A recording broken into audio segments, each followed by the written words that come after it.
नमस्कार दोस्तों, मैं श्वेता तिवारी आपके समक्ष हिंदी शिक्षण विधियों से संबंधित और भी महत्वपूर्ण प्रश्न लेकर उपस्थित हुई हूँ। इसमें पहला प्रश्न है, पाठ्य पुस्तक की विशेषता कौन सी नहीं है? पहला, पुस्तकें मनोवैज्ञानिक शैली में लिखी जाती हैं। दूसरा, पुस्तकें साध्य होती हैं। तीसरा, इनका मूल्य उचित होना चाहिए। चौथा, पुस्तकें दिखने में सुंदर होनी चाहिए। तो इसका सही उत्तर है पुस्तकें साध्य होती हैं, यह सही है। दूसरा प्रश्न है, पुस्तक के आंतरिक पक्ष में क्या नहीं आता है? पहला, पाठ्य सामग्री की भाषा। दूसरा, रोचकता। तीसरा, आवरण पृष्ठ। चौथा, व्यवहारिकता। तो इसका सही उत्तर है आवरण पृष्ठ, जो कि ऊपर का भाग होता है। तीसरा प्रश्न है, सहायक सामग्री कितने प्रकार की होती है? पहला 4, दूसरा 3, तीसरा 2, चौथा इनमें से कोई नहीं। तो इसका सही उत्तर है 3।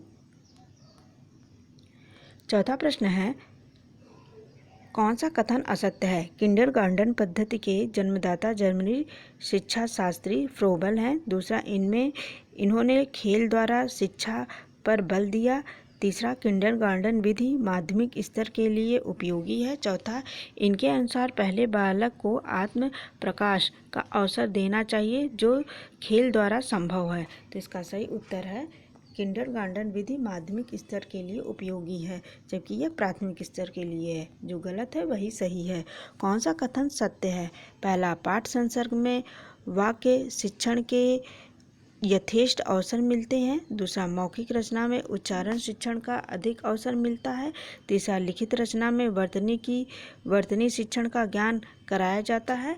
चौथा, यह सभी। तो इसका सही उत्तर है यह सभी। छठवां प्रश्न है, उच्च प्राथमिक स्तर पर कविता की श्रेष्ठ विधि कौन सी है? पहला, प्रश्नोत्तर विधि। दूसरा, तुलना प्रणाली। तीसरा, समीक्षा प्रणाली। चौथा, अर्थबोध। तो इसका सही उत्तर है तुलना प्रणाली। सातवां प्रश्न है, सहायक सामग्री के बारे में कौन सा कथन असत्य है? पहला, यह पाठ्य पुस्तक से संबंधित होती हैं। दूसरा, यह छात्रों में अध्यापन में रुचि जागृत करती हैं। तीसरा, बड़ी कक्षाओं में अधिक प्रयोग ज्ञान में सहायक होता है। चौथा, यह छात्रों के अनुभव समझ तथा आयु के अनुसार होनी चाहिए। तो इसका सही उत्तर है बड़ी कक्षाओं में अधिक प्रयोग ज्ञान में सहायक होता है। आठवां प्रश्न है, हर्बर्ट स्पिनर की पंचपदी प्रणाली को आधार कौन सी विधि में बनाया गया है? पहला, अर्थबोध विधि। दूसरा, अधूरी कहानी पूरी करो। तीसरा, आदर्श विधि। चौथा, रसास्वादन विधि। तो इसका सही उत्तर है आदर्श विधि। नौवां प्रश्न है, कहानी शिक्षण का उद्देश्य है? पहला, कल्पना व स्मरण शक्ति का विकास होता है। दूसरा, शब्दकोश में वृद्धि होती है। तीसरा, एकाग्र शक्ति का विकास होता है। चौथा, यह सभी। तो इसका सही उत्तर है एकाग्र शक्ति का विकास होता है।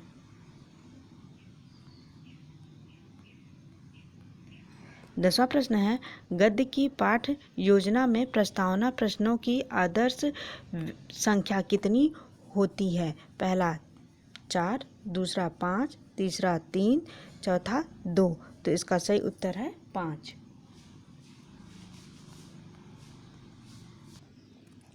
11वां प्रश्न है, कैसेट कौन सी सहायक सामग्री है? पहला, दृश्य। दूसरा, श्रव्य। तीसरा, दृश्य श्रव्य। चौथा, यह सभी। तो इसका सही उत्तर है कि यह श्रव्य सामग्री है, सुन सकते हैं। 12वां प्रश्न है, मौन वाचन का महत्व है? पहला, थकान बहुत होती है। दूसरा, नेत्र और मस्तिष्क सक्रिय रहता है। तीसरा, इनमें वाद्य यंत्रों पर जोर पड़ता है।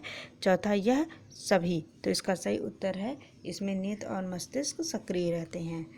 13वां प्रश्न है, कविता शिक्षण की शुरुआत कौन सी कक्षा में होती है? पहली कक्षा में। दूसरा, दूसरी कक्षा में। तीसरा, तीसरी कक्षा में। चौथा, चौथी कक्षा में। तो इसका सही उत्तर है पहली कक्षा में।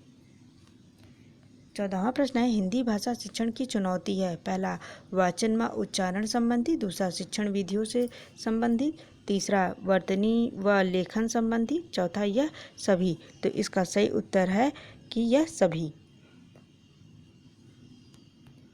15वां प्रश्न है, उपचारात्मक शिक्षण की कितनी विधियां हैं? पहला 2, दूसरा 3, तीसरा 4, चौथा 5। तो इसका सही उत्तर है 2।